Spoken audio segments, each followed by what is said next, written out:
Kali ini kita akan membicarakan tentang rangkaian kapasitor ya. Merangkai kapasitor adalah cara untuk mendapatkan nilai kapasitor yang diinginkan ketika kapasitor-kapasitor yang tersedia itu tidak ada. Misalnya gini, kita punya kapasitor yang tersedia hanya misalnya 100 mikrofarad. Nah, sementara kita menginginkan kapasitor yang bernilai 500 mikrofarad dalam rangkaian yang akan kita buat. Nah, lalu bagaimana caranya? Nah, maka disusunlah kapasitor yang nilainya 100 mikrofarad itu beberapa gitu ya, sehingga nanti mendapatkan jumlah total yang 500. Begitu juga misalnya kita punyanya 100 mikrofarad tetapi kita membutuhkan yang 25 mikrofarad. Bisa atau enggak? Nah, begini caranya ya. Nah, secara umum ya rangkaian dasar dari kapasitor itu terdiri dari rangkaian yang kita sebut rangkaian seri. Yang mana yang seri? Ya, bagian mana? Yang atas atau yang bawah? Ada yang nggak melihat bedanya ya. Oke. Nah, seri itu ketika hanya salah satu ujungnya nyambung. Nah, jadi kalian bisa lihat di sini, ini ada kaki yang sebelah sini nyambung ke sini ya. Nah, kemudian kaki yang satu lagi ini nyambung ke sini. Nah, kaki yang satu lagi nyambung ke sebelahnya. Kaki yang satu lagi nyambung sebelahnya, satu lagi nyambung sebelahnya. Nah, inilah yang disebut dengan rangkaian seri ya. Nah, jadi hanya satu yang nyambung, kaki yang satu lagi nyambung ke tempat lain lagi gitu ya. Nah, nanti biasanya ujung-ujungnya ini baru nanti dihubungkan ke baterai gitu ya. Ini ke sini, ini titik A misalnya, ini titik B. Nah, titik A dan titik B itulah yang disambungkan ke baterai. Nah, kalau kita gambarkan skema dalam rangkaiannya kira-kira akan jadi seperti ini. Nah, ini rangkaian seri ya, seri. Nah, jadi seperti ini gambar simboliknya dalam rangkaian listrik. Kita gambarkan seperti ini. Satu lagi adalah rangkaian paralel. Nah, rangkaian paralel itu disebut paralel ketika kedua ujungnya nyambung ya, kedua ujungnya nyambung. Sebelah mana kedua ujung? Lihat nih. Ini ada kaki yang sebelah sini nyambung, ya kan? Ada kabelnya itu, kaki yang satunya lagi nyambung juga, ya. Nah, ini nyambung lagi ya ke temannya yang lain, nyambung. Ya, jadi kedua kakinya itu nyambung. Jadi kalau misalnya saya buat dua buah titik ya, ini titik A, ini ada titik B ya, maka ini A, yang ini kan nyambung, berarti yang di sini A juga. Nah, ini nyambung, ini A juga, ini A juga, nah ini A juga. Nah, ini B, berarti ini B juga, ini B juga, ini B juga, ini B juga, karena nyambung ya. Nah, baru yang ini yang belum nyambung. Nah, yang belum nyambung inilah nanti yang akan kita hubungkan ke baterai, betul sekali. Jadi ini ke sini nanti ke baterai. Nah, gitu. Jadi ini rangkaian seperti inilah yang disebut rangkaian paralel. Gitu ya. Nah, kalau kita gambarkan secara simbolik ya, ini kita punya sumber dulu ya, sumber baterai misalnya sumber tegangan. Nah, ini ada titik A seperti yang tadi itu ya, ada titik B, maka ada sebuah kapasitor, kaki yang satu nyambung ke A, gitu ya, yang satu lagi nyambung ke B. Nah, setelah ini kita akan menghitung ya atau belajar menentukan bagaimana mencari nilai kapasitas pengganti ya atau kapasitas ekivalen dari rangkaian-rangkaian seri dan paralel ini. Nah, berikut kita punya rangkaian seri ya dari kapasitor-kapasitor. Misalnya kita punya 4 buah kapasitor dengan kapasitas masing-masing C1. Kita ambil kondisi yang paling sederhana, luas penampangnya sama yaitu A, di elektriknya juga sama, epsilon. Nah, maka C1-nya epsilon A per D1, C2-nya epsilon A per D2, dan seterusnya. Seperti itu ya.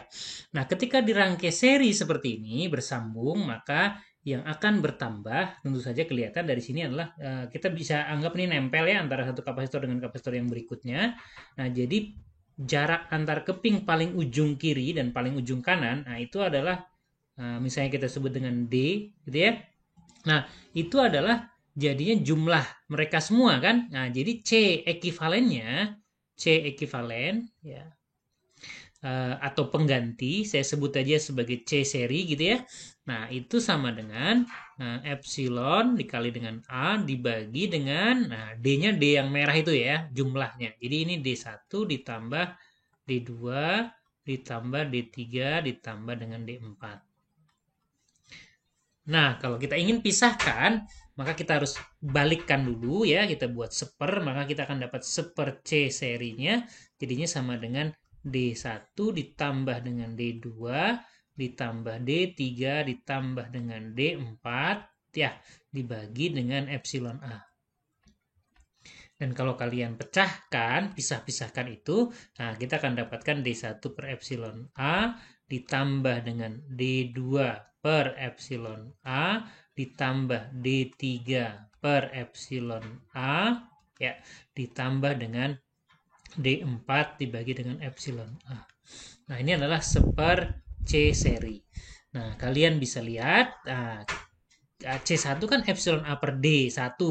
Jadinya kalau di sini ada D1 ini ya D1 per epsilon A, otomatis ini adalah sama dengan seper C1. Nah, sebelahnya ya seper C2. Nah, ditambah dengan seper C3 ditambah dengan seper C4. Nah, inilah seper C seri. Misalnya kita punya 4 buah kapasitor di rangkai seri seperti gambar ini ya. Nah, kita tahu bahwa kalau kapasitor dihubungkan dengan baterai ya, nah kita lihat ujung kiri dihubungkan dengan kutub positif, yang ini kutub positif ya. Nah, yang sebelah kanan kutub negatif. Nah, maka nanti elektron dari sini itu akan bergerak ke situ. Ya, ditarik oleh kutub positifnya baterai kan. Nah, sehingga karena elektronnya pergi, maka dia ujung kiri ini jadi bermuatan positif ya. Nah, misalnya pergi satu ya sana, maka kita sebut nih misalnya ini positif 1, gampangnya gitu. Nah, pergi lagi nanti positif 2. Nah, ketika di ujung kiri ini positif 2, ya katakanlah kekurangan 2 buah elektron, nah maka dia ya keping ini karena dia sebetulnya kan berdekatan dengan keping yang kanan, hanya ada sekatnya isolator ya. Nah, karena saking dekatnya, maka dia masih bisa menarik elektron-elektron yang ada di daerah kanan sini, di daerah sebelah kanannya C1 ya. Sehingga elektron di daerah ini dia akan tertarik ke sini ya. Dia plusnya 2, maka dia akan menarik elektron 2. Nah, jadi di sebelah kanan dari C1 itu akan minus 2. Nah, jadi plus 2 minus 2 akan sama seperti itu, selalu begitu, besarnya sama, hanya beda jenis saja ya. Nah, bagian kiri dari C2 kan elektronnya pergi ke sebelah kiri, maka dia jadi plus 2 gitu. Sehingga secara keseluruhan sebetulnya C1 dengan C2 itu ya maksudnya kanannya C1, kirinya C2 itu netral kan. Net charge-nya 0, muatan totalnya itu 0 ya. Netral kita sebut dari sini. Cuman aja pemisahan aja. Nah, ada polarisasi. Nah, sekarang kita lihat C2. Sisi kiri dari C2 sudah plus 2 sehingga dia akan menarik elektron dari sisi kanan ini, dari daerah kanannya ini ya. Sehingga sisi kanannya jadi negatif. Akibatnya sisi kiri C3-nya jadi positif. Nah, net charge-nya seperti yang tadi ini 0 juga, hanya terjadi pemisahan seperti itu ya, minus dan plus. Nah, seterusnya begitu, C3 sisi kanannya akan jadi negatif dan akan membuat sisi kiri dari C4 itu jadi positif. Dan plus minusnya pasti akan sama seperti itu.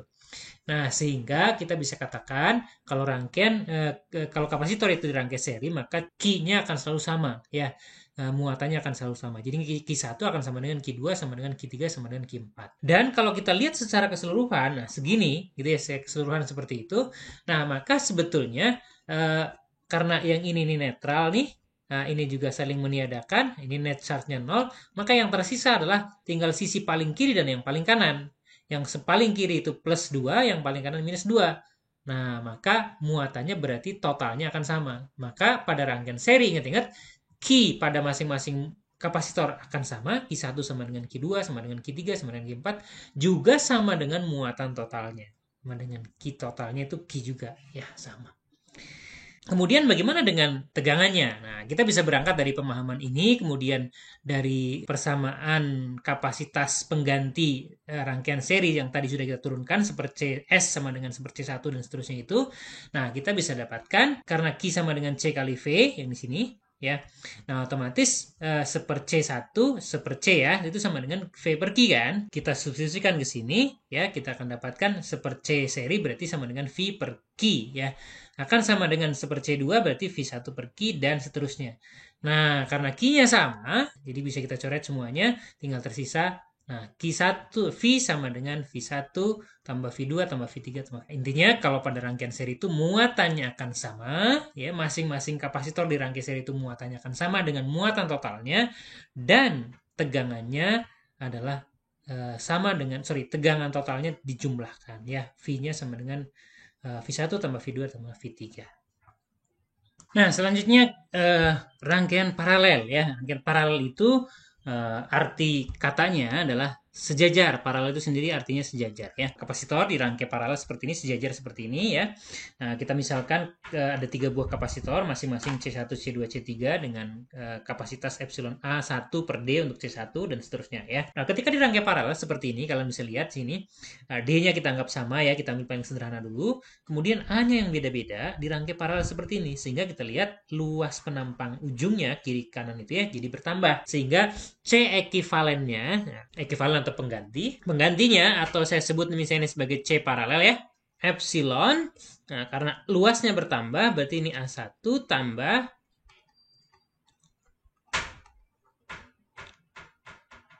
Nah, jadi C paralel jadi epsilon A1 tambah A2 tambah A3 dibagi dengan D ya. Nah, karena luasnya itu di pembilang, tentu saja langsung bisa kita pisah-pisahkan sehingga kita akan dapatkan C paralelnya adalah epsilon A1 per D ditambah dengan epsilon A2 per D ditambah dengan epsilon A3 per D. C1 epsilon A1 per D. Jadi otomatis kita bisa dapatkan di sini ini C1. C paralelnya berarti C1 ditambah C2 ditambah C3. Gampang ya? Nah, ini untuk paralel. Kapasitasnya tinggal dijumlahkan. Lalu bagaimana dengan muatannya? Kita bisa berangkat dari pemahaman bahwa kalau yang namanya rangkaian paralel, ingat aja paralel gitu ya, V-nya sama ya. Jadi kalau paralel itu V-nya sama. Nah, berarti kita akan bisa tuliskan ini sebagai V itu akan sama dengan V1 ditambah bukan ditambah, sama dengan V2 sama dengan V3 ya, sama dengan V sumbernya paralel itu. Sehingga kalau ini kita substitusi ke sini, ingat tadi ya, ingat tadi yang mana? Q sama dengan C kali V, berarti C-nya boleh dong kita tulis sebagai apa? Q dibagi dengan V, gitu ya. Bisa dipahami ya? Oke. Jadi kalau kita punya CP paralel ya, sama dengan C1 tambah C2 tambah C3, berarti kita bisa tuliskan dari persamaan itu, kita akan dapat apa? C paralel berarti apa? Q paralel ya. Q paralel dibagi dengan V. Nah, V-nya kan sama karena paralel ya, sama dengan C1 berarti Q1 dibagi dengan V, nah ditambah dengan Q2 dibagi dengan V, ditambah dengan Q3 dibagi dengan V. Nah, dengan demikian, kalian dapat apa? Ya, kesimpulan bahwa, oh iya, berarti kalau gitu Q paralel, kalau paralel muatannya adalah terbagi ya, jadi totalnya berarti tinggal dijumlahkan ya. Nah, ingat-ingat tadi bedanya dengan untuk rangkaian seri ya. Nah, itu muatan, kapasitas, dan tegangan pada rangkaian paralel. Nah, terakhir ringkasannya, jenis rangkaian paling dasar dari kapasitor itu rangkaian seri dan paralel. Nah, ingat pada rangkaian seri itu kutub-kutubnya hanya salah satu saja yang nyambung. Jadi misalnya ini nyambung ke sini. Nah, ini kutub atau kaki yang lainnya nyambung ke yang kapasitor lain lagi dan seterusnya. Nah, nanti ujung rangkaian itu baru nanti dihubungkan dengan sumber tegangan ya, baterai ya. Nah, misalnya nanti dihubungkan baterainya di sini. Nah, seperti ini. Ini rangkaian seri.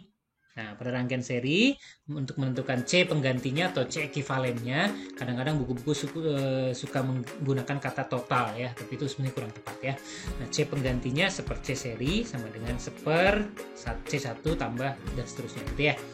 Tegangannya, nah itu dijumlahkan ya, V seri sama dengan V1 tambah V2 tambah V3, sementara muatannya sama. Sedangkan pada rangkaian paralel ya, rangkaian paralel itu yang seperti ini, kedua kutubnya nyambung. Jadi kaki kiri misalnya ini nyambung dengan kaki kiri C2, nyambung lagi dengan kaki kirinya C3. Sementara kaki yang satu lagi, kaki kanannya itu nyambung juga ya, C1, kaki kanannya nyambung dengan C2, nyambung lagi dengan C3. Baru nih kedua ujungnya itu ya, yang tersambung itu dihubungkan dengan baterai. Nah, seperti ini rangkaian paralel.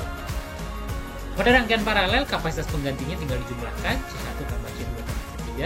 Kalau ada lebih banyak lagi tinggal jumlahkan terus ya. Kemudian tegangannya sama, ingat-ingat ya, paralel V-nya sama. Kemudian kalau muatannya itu tinggal dijumlahkan. Q paralel Q1 tambah Q2 tambah Q3 dan seterusnya kalau ada lebih banyak. Nah, selanjutnya video selanjutnya jangan kelewatkan latihan soal ya.